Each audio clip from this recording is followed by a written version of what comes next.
Continuamos en tu programa Torre Médica, agradeciendo al invitado especial que tenemos el día de ahora. Es un tema muy sensible, hablar de adicciones. Tenemos nombres muy importantes que resuenan en el público y agradecemos al señor Pablo Latapí, quien se abre un espacio en su apretada agenda para estar aquí con nosotros. ¿Cómo se encuentra? Con muchísimo gusto y gracias por la hospitalidad, mi queridísima doctora. Doctor, muchas gracias.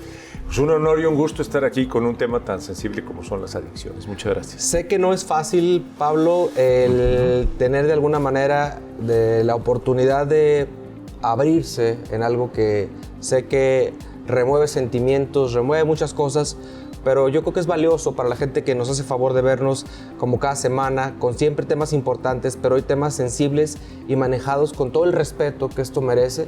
¿Cómo llega Pablo Latapí a un mundo que de alguna manera lo sensibiliza para entender este fenómeno social? Yo te agradezco mucho porque parte del aprendizaje ha sido esto. O sea, nos costaba mucho trabajo reconocer y después hablar del tema, ¿no? O sea, cuando tienes un familiar tan cercano que tiene un problema de adicciones, es muy duro reconocerlo, ¿no? Y te sientes hasta culpable. Y después salir a platicarlo es muy complicado. Y es que yo tengo un hijo que tiene un problema muy severo de alcoholismo.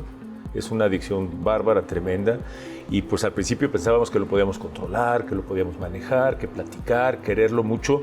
Y te das cuenta que es una enfermedad, y es una enfermedad tremenda, porque realmente te agarra, te sacude, te tira. Y mira que mi hijo es un tipo brillante, es inteligentísimo y es muy sensible. Y a pesar de eso, es adicto, ¿no? Y lo hemos tratado de ayudar y ayudar. Parte de eso ha sido este proceso del proyecto que tenemos en la familia, y ha sido muy difícil, Julio, porque sobre todo para la mamá, ¿no? Porque la mamá se siente como culpable y tienes un hijo que lo tratas de orientar, papachar, escuchar, te enojas a veces dices reacciona, y sin embargo la adicción es mucho más fuerte que él y que su voluntad. Entendemos que es una enfermedad. La sociedad a veces piensa y juzga desde afuera, desde una panorámica completamente dura, cruel, tirana, y no entiende la sociedad que es una enfermedad. Y que esa enfermedad va llevando una condición paulatina de disfuncionalidad en el entorno social, nos descompone y obviamente nos inhabilita, pero un Pablo comprometido consigo mismo, con su familia, ante todo y primero con Dios. Totalmente. Que ha sido, y entiendo, te conozco como persona y tengo la experiencia de siempre juntarnos a deshoras de la madrugada con un mensaje cuando estamos en oración y en meditación con Dios, platicando con Él, y obviamente hemos coincidido de manera ordinaria y lo hacemos, nos damos los buenos días. Creo que eso ha creado de alguna manera una hermandad y una empatía que me dio el valor de invitarte y hacerte parte de este proyecto para que la gente que vive una experiencia, creo que tú fundaste junto con tu esposa un proyecto para atender esta situación, ¿cierto? Y en el que eres un gran aliado, y te lo reconozco y te lo agradezco, y por eso el estar aquí. Sí, justo como parte del proceso, en uno de las etapas de recuperación de mi hijo, que te digo que es brillante y es muy bueno para los negocios, nos dijo, pues pongamos una clínica. Nosotros apostándole también a que sea parte de su proceso, ¿no? Digo, desafortunadamente ha tenido recaídas, pero entonces lo que hemos hecho mi esposa y yo hemos creado, constituido y echado a andar ya desde hace más de 6 meses una clínica de atención a personas con problemas de adicción, con un gran staff. O sea, hemos cuidado todos los pasos, los procedimientos, pero con una vocación de vivir lo que mi esposa y yo hemos vivido, que muchas veces cuando tienes un familiar con problemas de adicción, no tienes quien te escuche.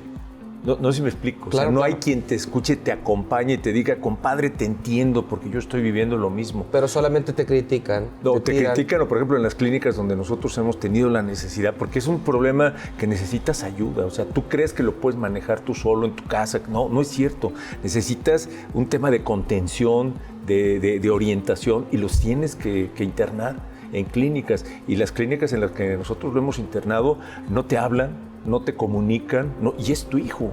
Entonces es muy fuerte. Entonces la filosofía que nosotros hicimos era de acompañamiento, de ayudar. Y entonces mi esposa y yo, y a mis respetos a mi esposa, ella es una mujer que además de que trabaja durísimo porque tiene una muy buena chamba, muy reconocida, una gran ejecutiva, está metida en la clínica y acompaña a los familiares, ¿no? Y cuando vamos a la clínica, que vamos constantemente, platicamos con los familiares, platicamos con los internos, que vean que hay acompañamiento, ¿no? Pero esa parte yo creo que es muy valiosa. Yo, Julia, no sé si coincides conmigo, cuando tienes el fenómeno de identidad, o sea, tienes el problema, además llevas un acompañamiento, pero dices, yo ya lo viví. No Lo es lo estoy mismo. viviendo, lo Exacto. estoy viviendo, que es porque no termina. O sea, un problema de adicción no termina, nunca te curas. No sé si me explico. Sí, claro. O sea, hay gente que ya dejó la adicción, Pero sigue latente. pero sigue latente. Se llaman recuperación, ¿no? Sí, recuperación. Son exadictos, se dicen, pero en realidad siguen siendo adictos que ya dejaron de consumir. Pero existe el riesgo de que en cualquier momento pueden volver a consumir. O sea, no te curas, porque ya creaste en ustedes como médicos lo saben, nos lo ha explicado las psiquiatras que tenemos, ya creaste un mecanismo de dependencia, en este caso de mi hijo es el alcohol. Entonces, cuando vuelve a tomar una gota de alcohol, ya se detona inmediatamente cantidad de cosas allá adentro que lo vuelven a meter en esa espiral, ¿no? Entonces, por eso es el proceso. Eso es muy interesante, Doc. Y es muy diferente el que vayas a una clínica, por ejemplo, aquí no es por menospreciar, pero las clínicas tienen mala fama, ¿no? Y muchas veces no se lleva o no se lleva al familiar o a la persona que está padeciendo la adicción por miedo. Lo van a encerrar, lo van a golpear, lo van a maltratar, no nos vamos a comunicar con él y a veces eso hace que las familias eviten el llevarlo a una clínica. En primera, como lo acaba de mencionar, es el no reconocer que nuestro familiar tiene un problema y que es un problema grave. Y qué mejor que en una clínica que haya acompañamiento de alguien que lo está viviendo, creo que eso nos transforma el panorama completamente. Es que lo que pasa, doctor, es que la mayoría de las clínicas son anexos, son lugares de castigo. Entonces, estar castigando al adicto por su adicción es como castigar a alguien por su enfermedad, doctor. ¿Sí? En lugar de ver, si hay parte del proceso que necesita contención, y la contención es muy dura, porque es el ayudarle y a través de medicamentos y de terapias a que deje de consumir la sustancia para empezar el proceso de acompañamiento. Pero lo que hacen en los anexos es castigo, o sea, es castigo hasta que deja la adicción. Entonces, por eso lo ven así. Nosotros, digo, la clínica, hay clínicas muy buenas de acompañamiento. Lo que hemos querido hacer es una clínica muy, muy buena, o sea, de muy buenas instalaciones, de mucho acompañamiento, un lugar precioso ahí en Cuernavaca. Y este tema de que la filosofía y todo el que entra a trabajar con nosotros lo sabe es acompañar. Y acompañar no quiere decir que le vamos a solucionar el problema, vamos a estar con él en el problema. O sea, vamos, de hecho el logotipo es Sí, así, claro. ¿no? Es alguien ayudando a alguien, pero en las mismas condiciones.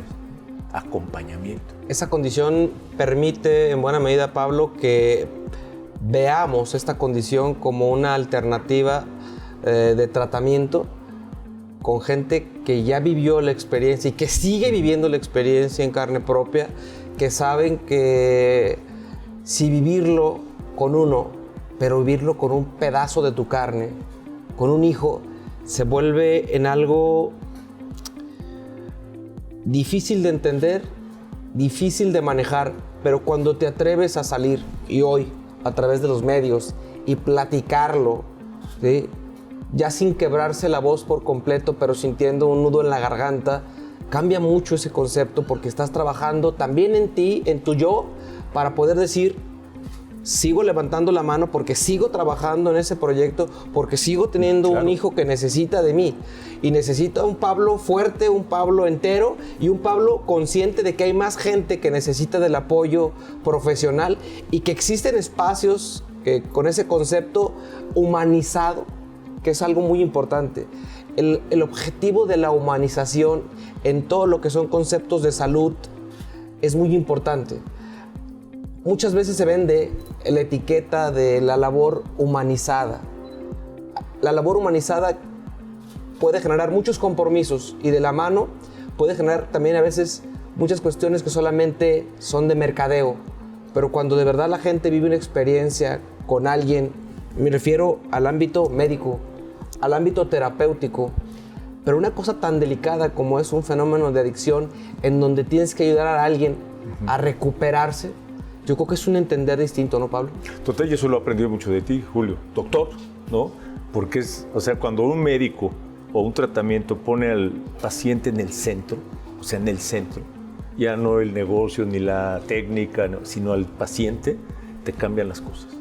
Pues es parte, digo, yo lo voy a decir aquí frente a Julia, y a veces nos ha ocurrido que hemos tenido que llorar juntos por situaciones clínicas de pacientes de los cuales no solo nos encariñamos, hubo un fenómeno de enamoramiento emocional, psicoafectivo, en el que a veces es frustrante no poder lograr el objetivo de regresar a la gente a una condición de vida diferente. Y es de humanos, y es de gente sensible, que de repente nos llegue la frustración de no haber cambiado, pero sabemos que ahí está Dios, que Él sabe sus verdaderos designios, y uno de repente tiene que aprender a apretar, a pasar saliva y darse cuenta por qué hemos hecho, por ejemplo, mancuerna, Julia y un servidor, para poder sentirnos con esa empatía. De repente, solo con la mirada en un programa nos telepateamos que la voz la lleva Juan, la voz la lleva Pedro, pero siempre hemos logrado hacer cosas como estas. Y este programa, de verdad, lo teníamos muy sembrado y muy pensado, y sabíamos que era con gente bonita, con gente sensibilizada, muchísimo. Y obviamente poner un programa como Torre Médica de manteles largos hace que esto tenga una trascendencia para ti, que nos ves a través de la pantalla y que pudieras estar pasando por una situación que quizás no la estás viendo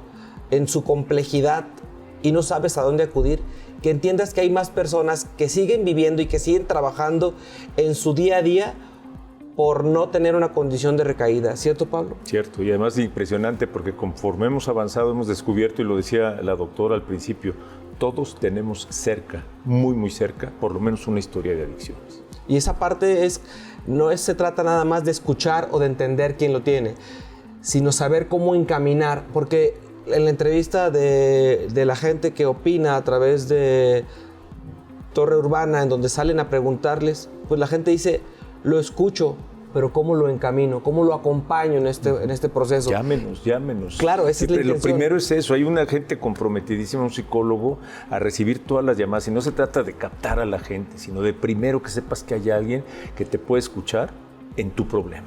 Esa parte es fundamental. Yo creo que todo aquel profesional del área, y obviamente mayormente en la salud, que no sabe escuchar a su paciente, tiene muchas probabilidades de no llegar a una condición de éxito terapéutico y fracasar. Yo creo que es fundamental, ¿no crees, Julia?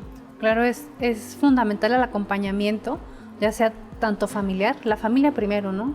Y el que reconozca la familia que hay un problema, que juntos tomados de la mano tomen la decisión de acudir a un lugar donde podamos recibir esa ayuda. Pues creo que para esta primera parte, para este primer bloque de entrevista con Pablo, me deja ver un Pablo que conocía una parte, hoy conozco un Pablo que se toma el valor de abrir su corazón, su mente, hacia algo tan delicado y tan especial, tan familiar. Y obviamente esas cosas se manejan con pinzas, de verdad, pero yo creo que vale la pena. Tenemos otro invitado especial que se llama Julio Preciado, que también va a compartirnos su testimonio y cómo llega a una condición de un quinto paso para trabajar en sí mismo y trabajar también en los demás. ¿Te quedas con nosotros? Encantado. Continuamos en Torre Médica.